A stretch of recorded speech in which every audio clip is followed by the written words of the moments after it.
कल रात मुझे एक ऑडियो मैसेज आया। समस्या ये नहीं थी कि मैसेज अनजान नंबर से था। समस्या ये थी, उस ऑडियो में मेरी ही आवाज़ थी और वो कह रही थी, नवीन, चिट्ठी मत पढ़ना, वरना वो तुझे भी देख लेगा। रुक जाओ, ये लाइन मैंने कभी रिकॉर्ड ही नहीं की। और दोस्तों, अब ध्यान से सुनो। मैं हूं नवीन और आप सुन रहे हो रात की कहानियां। सबसे डरावनी बात यह है, वो ऑडियो आज रात के टाइम स्टैम्प का था, भविष्य का। अगर आप अकेले सुन रहे हो तो एक बार अपने आसपास देख लो, क्योंकि ये कहानी सिर्फ एक सब्सक्राइबर की नहीं है। ये कहानी उन सब की है जो कभी फिरोज शाह कोटला के किले गए हैं और अंधेरी गुफा में अपनी एक छोटी सी चिट्ठी छोड़ आए हैं। उस सब्सक्राइबर ने सिर्फ इतना लिखा था, नवीन भाई, अगर मैं कल तक रिप्लाई ना करूं तो मेरी चिट्ठी मत पढ़ना। लोग कहते हैं, जिन तुम्हारी चिट्ठी पढ़ता है और तुम्हारी इच्छा पूरी करता है, लेकिन कोई ये नहीं बताता कि वो बदले में क्या लेता है। और फिर मुझे उसका दूसरा मैसेज आया, सिर्फ 8 लाइन। तेरी चिट्ठी हमने पढ़ ली है, लेकिन मैंने कभी कोई चिट्ठी लिखी ही नहीं। दोस्तों, जो मैसेज मुझे मिला था वो सिर्फ एक वार्निंग नहीं था, वो एक कहानी की शुरुआत थी। एक ऐसी कहानी जहां लोग मजाक में गए थे, लेकिन वापस आते वक्त वे लोग नहीं रहे। ये कहानी है 4 दोस्तों की, समीर, अरबाज, दानिश और फैज़। दिल्ली के लड़के। रात को घूमना, एक्सप्लोर करना और थोड़ा रिस्क लेना उनकी आदत थी। और उस रात वो कोई नॉर्मल रात नहीं थी, वो शब रात की रात थी। शहर के कई हिस्सों में रोशनी थी, लोग जाग रहे थे, मस्जिदों में आवाज़ आ रही थी, दुआएं पढ़ी जा रही थीं। और लोग कहते हैं, इस रात ज़मीन और आसमान के बीच का पर्दा हल्का हो जाता है। समीर हंसा, परफेक्ट टाइमिंग है भाई, आज तो विश पक्का एक्सेप्ट होगी। अरबाज सीरियस था, भाई मजाक मत समझ, लोग सच में यहाँ चिट्ठी छोड़ते हैं। फैज़ चुप था, यार मुझे सही नहीं लग रहा, उसने धीरे से कहा। दानिश हंस पड़ा, तू हर चीज में डर क्यों देख लेता है? और फिर वे चारों फिरोज शाह कोटला के पुराने किले के गेट के पास खड़े थे। अंदर पहले से ही लोग थे, कुछ चुपचाप दीवार के पास खड़े, कुछ हाथ जोड़कर दुआ कर रहे थे और कुछ चिट्ठियां चिपका रहे थे। रुक जाओ, अगर आपने कभी ये जगह नहीं देखी तो समझ लो, यहां लोग सिर्फ देखने नहीं आते, यहां लोग उम्मीद छोड़ने आते हैं। अंदर जाते ही एक अजीब सी स्मेल, मिट्टी की, पुराने कागजों की और जलती हुई मोमबत्तियों की। लेकिन उस स्मेल में कुछ और भी था, कुछ ऐसा जो सीधे दिमाग पर लगता है, जैसे कोई पुरानी याद जो आपकी नहीं है। समीर धीरे से बोलता है, भाई ये जगह थोड़ी हैवी लग रही है। फैज़ तुरंत बोलता है, इसलिए बोल रहा था, यहां कुछ ठीक नहीं है। आगे बढ़ते ही वे गुफा के पास पहुंचते हैं और जो उन्होंने देखा वो इंटरनेट वाली फोटोज से अलग था। अंदर पूरा अंधेरा नहीं था, हर जगह मोमबत्तियां जल रही थीं, छोटी, बड़ी, आधी बुझी हुई। और उनके आसपास हजारों चिट्ठियां। दीवार गायब हो चुकी थी, सिर्फ कागज ही कागज। हर चिट्ठी में एक कहानी, हर लफ्ज में एक डर। अरबाज एक चिट्ठी पढ़ता है, मुझे बस एक बार उससे मिलना है। दूसरी, मुझे बचा लो। तीसरी, मैं कुछ भी दूंगा, बस मेरी मदद करो। समीर अब नहीं हंस रहा था, उसकी आंखें धीरे धीरे सीरियस हो रही थीं, क्योंकि जैसे ही उसने एक और चिट्ठी उठाई, उसमें लिखा था, हम सुन रहे हैं। और नीचे कोई नाम नहीं, सिर्फ एक घिसा हुआ निशान, जैसे किसी ने उंगली से लिखने की कोशिश की हो। फैज का गला सूख गया। चलो यहां से, प्लीज, दानिश इरिटेट होकर बोलता है। एक काम करते हैं, चिट्ठी लिखते हैं और निकलते हैं। समीर तुरंत बैठ जाता है। परफेक्ट, आज प्रूफ मिल जाएगा। रुक जाओ। ये वही मोमेंट होता है जहां इंसान क्यूरियोसिटी में अपनी हद क्रॉस करता है और फिर वे लोग जमीन पर बैठकर अपनी अपनी चिट्ठियां लिखने लगते हैं। लेकिन दोस्तों, जब आप अपनी ख्वाहिश लिखते हो तो आप सिर्फ लफ्ज नहीं लिख रहे होते, आप अपनी जिंदगी का एक हिस्सा साइन कर रहे होते हो। समीर लिखता है, मुझे पैसा चाहिए, बहुत सारा। अरबाज, मुझे वो वापस चाहिए। दानिश, मुझे पावर चाहिए, लोग मुझसे डरें। फैज रुक जाता है, उसके हाथ कांप रहे थे। मैं नहीं कर रहा ये। समीर उसे देखता है। अब पीछे हट रहा है, चल लिख। फैज धीरे से कुछ लिखता है, लेकिन किसी को नहीं दिखाता। और फिर चारों अपनी चिट्ठियां दीवार पर चिपका देते हैं। एक सेकंड के लिए सब नॉर्मल लगता है। लोग अपने काम में बिजी, मोमबत्तियों की हल्की रोशनी। और फिर एक साथ सारी मोमबत्तियां हिलती हैं, जैसे किसी ने गहरी सांस ली हो, लेकिन हवा नहीं चल रही थी। समीर धीरे से बोलता है, तुम लोगों ने फील किया? कोई जवाब नहीं, सिर्फ खर्र, जैसे दीवार के अंदर से कोई खुरच रहा हो। फैज पीछे हट जाता है। ये आवाज अंदर से आ रही है। और फिर बिल्कुल पास से, इतनी पास से कि जैसे कोई उनके कान के पीछे खड़ा हो, एक आवाज आती है, तुम्हारी ख्वाहिश सुन ली गई है। समीर झटके से मुड़ता है। कौन है? लेकिन वहां कोई नहीं था। सिर्फ दीवार, सिर्फ चिट्ठियां, सिर्फ अंधेरा। और फिर एक नई चिट्ठी जो अभी अभी प्रकट हुई थी। उस पर लिखा था, डील हो चुकी है। लेकिन दोस्तों, उन्होंने अभी तक डील एक्सेप्ट ही नहीं की थी। दोस्तों, जो उन्होंने उस रात किया था वो सिर्फ एक मजाक लग रहा था। लेकिन असली कहानी उसके बाद शुरू हुई। शबे रात के अगले ही दिन सब नॉर्मल लग रहा था। समीर उठता है, फोन चेक करता है और एक सेकंड के लिए उसकी सांस रुक जाती है। बैंक अकाउंट, इतना पैसा जितना उसने कभी देखा भी नहीं था। ये कैसे? वो तुरंत ग्रुप पर मैसेज करता है, भाई लोग, मेरा विश पूरा हो गया। कुछ सेकंड तक कोई रिप्लाई नहीं। फिर अरबाज का मैसेज आता है, वो वापस आ गई। समीर कॉल करता है। अरबाज धीरे से बोलता है, वो मेरी एक्स। रुक जाओ, ये वही पॉइंट है जहां मजाक रियलिटी बन जाता है। दानिश का भी मैसेज आता है, ऑफिस में सब मुझे देखकर चुप हो जाते हैं। समीर हंसता है, भाई ये तो जैकपॉट है। लेकिन फैज ने कोई रिप्लाई नहीं किया। और फिर रात होती है। समीर अपने कमरे में अकेला है, लाइट्स ऑफ, और आंखें बंद करते ही उसे आवाज सुनाई देती है, धुप धुप, जैसे कोई धीरे चल रहा हो। समीर आंखें खोलता है, कमरा खाली। लेकिन जैसे ही वो दोबारा आंखें बंद करता है, आवाज और पास आ जाती है, धुप धुप। अब बिल्कुल बेड के पास। समीर झटके से उठता है। कौन है? कोई नहीं, लेकिन बेड के साइड पर एक चिट्ठी रखी थी। उसमें लिखा था, पैसे मिल गए, अब हिसाब दो। समीर का गला सूख जाता है। यह किसने लिखा? और फिर पीछे से धीरे से आवाज, हमने।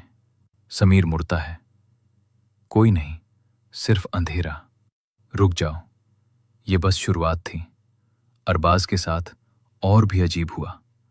वो अपनी एक्स से मिलता है, वही चेहरा, वही आवाज, लेकिन उसकी आंखें ब्लिंक नहीं कर रही थीं। अरबाज धीरे से बोलता है, तू ठीक है ना? वो मुस्कुराती है। मैं वापस आ गई हूं। लेकिन उसकी मुस्कान थोड़ी ज्यादा लंबी थी और फिर वो उसके कान के पास आकर बोलती है, अब मैं कभी नहीं जाऊंगी। अरबाज पीछे हट जाता है। ये मजाक मत कर। लेकिन उसकी आवाज 2 आवाजों में बदल जाती है। ये मजाक नहीं है। दानिश वॉशरूम के आईने के सामने खड़ा होता है और धीरे से बोलता है, ये सब क्या हो रहा है? आईने में रिफ्लेक्शन 1 सेकंड देर से दोहराता है।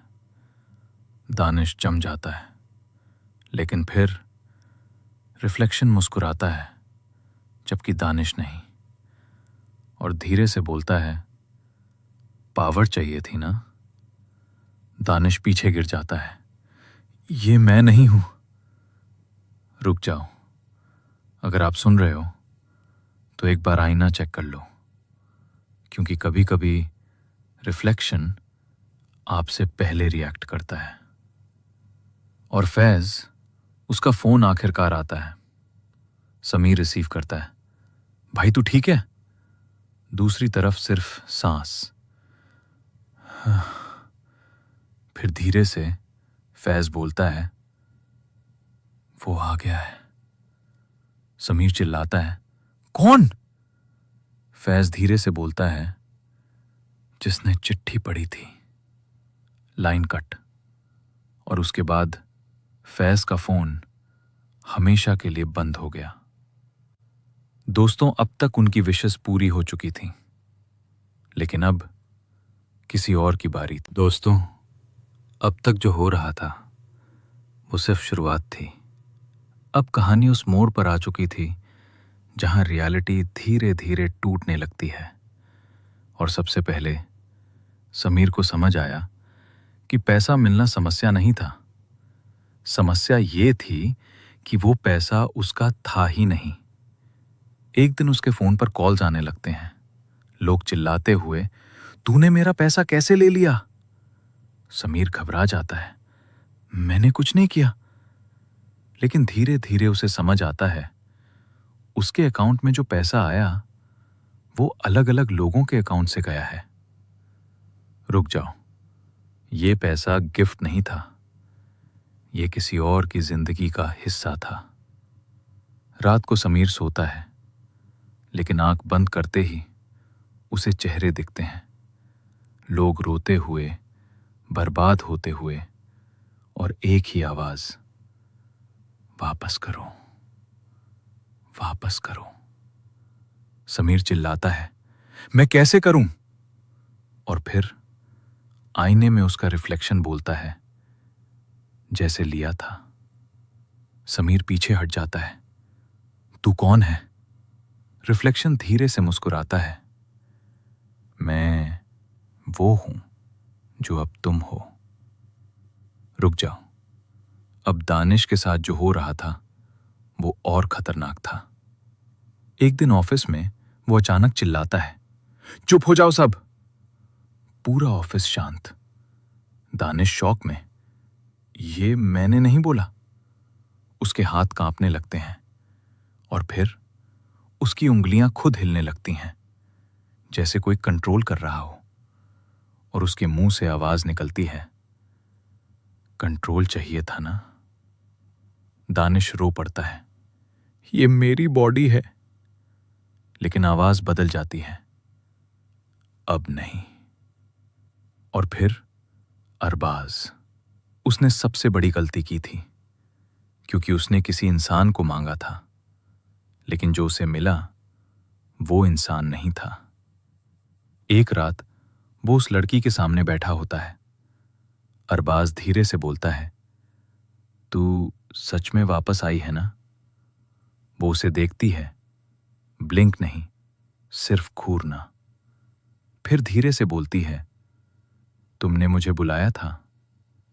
अरबाज का दिल तेज धड़कता है, लेकिन तू पहले ऐसी नहीं थी। वो मुस्कुराती है और उसका चेहरा हल्का सा खिंचने लगता है। अरबाज पीछे हट जाता है। ये क्या है?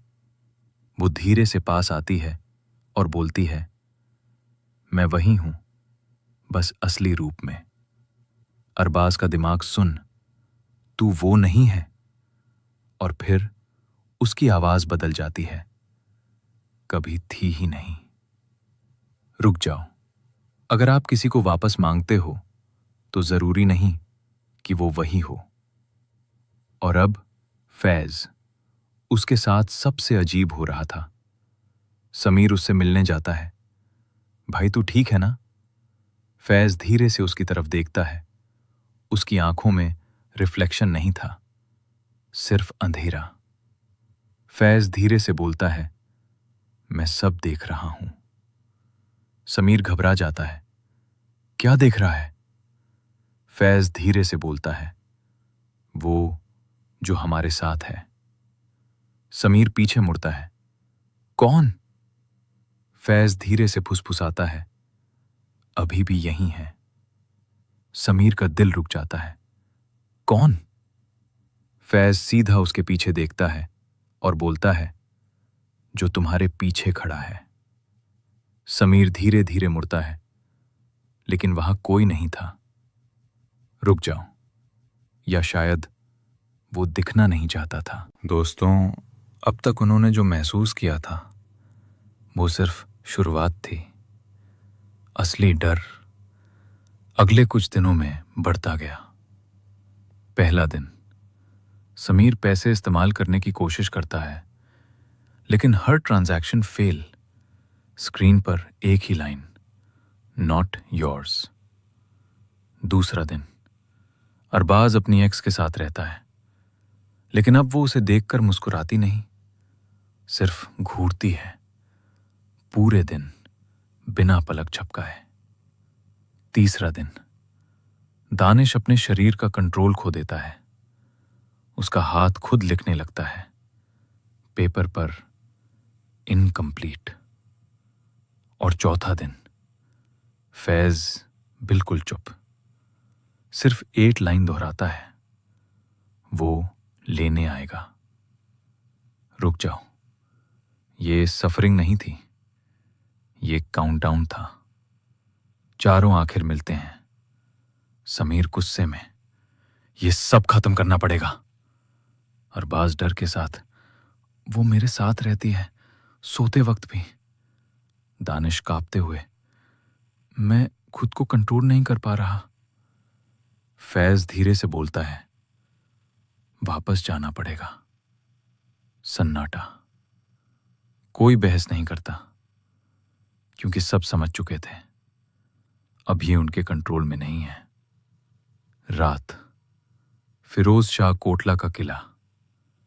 इस बार अंदर कोई नहीं था, न लोग, न आवाज, सिर्फ हवा, और वो भी भारी हुई।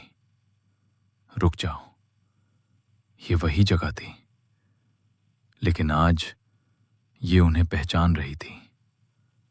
वे गुफा के पास पहुंचते हैं। अंदर अंधेरा, एक भी मोमबत्ती नहीं जल रही थी। समीर धीरे से बोलता है, ये पहले जैसा नहीं है। फैज धीरे से बोलता है, तब हम आए थे, आज हमें बुलाया गया है। ये सुनकर सबके पैर रुक जाते हैं। दानिश टॉर्च ऑन करता है। लाइट दीवार पर पड़ती है। चिट्ठियां गायब, सिर्फ खाली दीवार। अरबाज धीरे से बोलता है, सब कहां गया? फिर लाइट नीचे गिरती है। सारी चिट्ठियां जमीन पर पड़ी थीं, फटी हुई, जले हुए निशान, और हर चिट्ठी पर इनकम्प्लीट। रुक जाओ, ये सब रिजेक्ट हो चुका था। समीर चिल्लाता है, हम क्या दें? और फिर गुफा में आवाज गूंजती है, हिसाब। दानिश बोलता है, कौन सा हिसाब? और फिर तस्वीरें चमकने लगती हैं। समीर के सामने लोग बर्बाद होते हुए, अरबाज के सामने वो लड़की, लेकिन अंदर से खोखली। दानिश के सामने उसका शरीर लेकिन कंट्रोल किसी और का। फैज के सामने सब एक साथ। फैज चीखता है, बस करो। आवाज पास आती है, तुमने लिया है, अब देना पड़ेगा। समीर बोलता है, पैसा वापस ले लो। आवाज हंस पड़ती है, हमें पैसा नहीं चाहिए। अरबाज रोता है, उसे ले जाओ। आवाज धीरे से बोलती है, अब वो तुम्हारा हिस्सा है। दानिश गिर जाता है, प्लीज। आवाज, कंट्रोल चाहिए था, अब कंट्रोल हमारा। रुक जाओ, ये डील सिंपल नहीं थी, ये एक्सचेंज था। समीर चीखता है, चाहिए क्या तुम्हें? और फिर पूरी गुफा में हजारों आवाजें। तुम, सन्नाटा, सिर्फ सांसें। फैज धीरे से बोलता है, ये हमें ले रहे हैं। और फिर सब कुछ एक साथ होता है। समीर की आंखें सफेद होने लगती हैं। अरबाज के चेहरे पर वो लड़की का साया उभरने लगता है। दानिश के हाथ खुद हिलने लगते हैं, जैसे कोई कंट्रोल कर रहा हो। और फिर उनके साए दीवार से अलग होने लगते हैं। रुक जाओ, साया अलग। समीर पकड़ने की कोशिश करता है, यह क्या हो रहा है? लेकिन साया दीवार पर चिपक जाता है। अरबाज चीखता है, यह मुझे खींच रहा है। दानिश गिर जाता है, मैं कंट्रोल नहीं कर पा रहा। और फिर आवाज धीरे से बोलती है, डील कंप्लीट। 1 सेकंड, सब चुप, सब सामान्य। गुफा खाली, सिर्फ 3 बॉडीज जमीन पर बेहोश, और दीवार पर 3 नए साए चिपके हुए। लेकिन दोस्तों, वे साए जिंदा थे। दोस्तों, एक बात समझ लो, फैज ने कुछ अलग किया था। उसने पैसा नहीं मांगा, प्यार नहीं मांगा, पावर नहीं मांगी। उसने सिर्फ एक चीज मांगी थी, सच। लेकिन सच मांगना इस खेल में सबसे खतरनाक डील है। जब बाकी तीनों ने चिट्ठी लिखी, उन्होंने अपनी इच्छा लिखी। मतलब उन्होंने डील स्वीकार कर ली। उन्हें मिला जो उन्होंने मांगा, लेकिन बदले में उनका कंट्रोल चला गया। समीर को पैसा मिला, लेकिन वो उसका था ही नहीं। अरबाज को वो वापस मिली, लेकिन वो असली नहीं थी। दानिश को पावर मिली, लेकिन उसके शरीर पर उसका हक नहीं रहा। उन्होंने जो मांगा वो मिला, लेकिन जिस रूप में मिला वो उनका नहीं था। फैज ने ये सब होते देखा, और इसलिए उसने चिट्ठी नहीं लिखी। उसने कोई सौदा नहीं किया। उसने सिर्फ पूछा, ये सब है क्या? और यहीं से सब बदल गया, क्योंकि सच देने के लिए उसे सब दिखाना पड़ा। उसे दिखा कौन सुन रहा है, कैसे जवाब आता है, और कैसे हर इंसान धीरे धीरे एक जरिया बन जाता है। उसे यह भी समझ आया कि यह जगह खाली नहीं है, ये इंतजार करती है लोगों का, उनकी कमजोरियों का, उनकी इच्छाओं का। और जब कोई लिखता है तो वो सिर्फ कागज पर नहीं लिखता, वो खुद को दे देता है। बाकी तीनों अंदर फंस गए, लेकिन फैज बाहर रह गया। और यही सबसे बड़ा डर है, क्योंकि जो अंदर होता है उसे पता नहीं चलता, लेकिन जो बाहर होता है वो सब देखता है। हर चेहरा, हर साया, हर बदलाव वो देखता है। कैसे इंसान धीरे धीरे खुद से दूर होता जाता है और फिर एक दिन पूरी तरह गायब हो जाता है। और सबसे डरावनी बात, सच कभी अधूरा नहीं होता, वो पूरा दिखता है। और इंसान पूरा सच देखने के लिए बना ही नहीं है। धीरे धीरे फैज बदलने लगा। उसकी आंखों में कुछ नहीं बचा, सिर्फ खालीपन, क्योंकि उसने वो देखा था जो देखना नहीं चाहिए था। वो अब उनमें से नहीं था, लेकिन वो पूरी तरह बचा भी नहीं था। वो बीच में फंस गया था, ना इंसान ना उनका हिस्सा, बस एक गवाह जो सब कुछ देख रहा है। इसीलिए उसने कहा था, मैं सब देख रहा हूं। क्योंकि अब वो सिर्फ देख सकता है, रोक नहीं सकता, बदल नहीं सकता और शायद बच भी नहीं सकता। और जाने से पहले उसने एक आखिरी बात कही थी, अगर कोई वहां चिट्ठी लिखने जाए तो उसे रोक देना। क्योंकि जो लोग मांगते हैं उन्हें मिलता जरूर है, लेकिन जो सच मांगता है उसे कभी वापस नहीं मिलता। क्योंकि सच देखने के बाद आप पहले जैसे नहीं रहते। और शायद सबसे डरावनी बात यह नहीं है कि वो क्या बन गया, बल्कि ये है कि वो अब भी देख रहा है।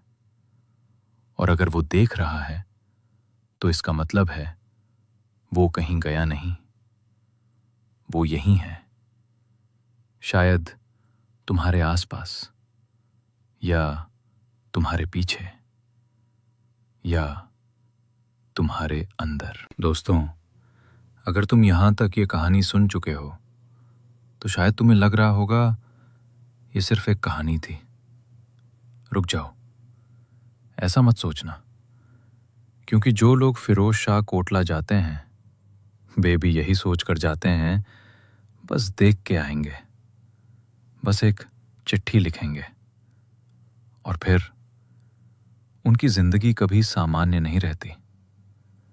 अगर तुम कभी वहां जाओ और तुम्हें कोई बोले चिट्ठी लिख दो, विश पूरी होगी, तो एक सेकंड रुकना और ये याद रखना, कोई भी चीज मुफ्त में नहीं मिलती, खासकर वो चीज जो इंसान के बस की नहीं होती। क्योंकि जिन तुम्हारी चिट्ठी पढ़ता जरूर है, लेकिन वो सिर्फ सुनता नहीं, वो तय करता है कि तुमसे क्या लेना है। और सबसे डरावनी बात, तुम्हें कभी पता ही नहीं चलेगा कि तुमने क्या दे दिया, जब तक बहुत देर ना हो जाए। और दोस्तों, अगर तुम ये कहानी रात को अकेले हेडफोन लगाकर सुन रहे हो तो एक काम करो, अभी इसी वक्त अपने पीछे देख लो। रुक जाओ, हां, अभी। क्योंकि हो सकता है कोई तुम्हारी तरफ देख रहा हो, और हो सकता है तुम्हें अभी तक पता भी ना हो कि तुम्हारी चिट्ठी कब की पढ़ ली गई है।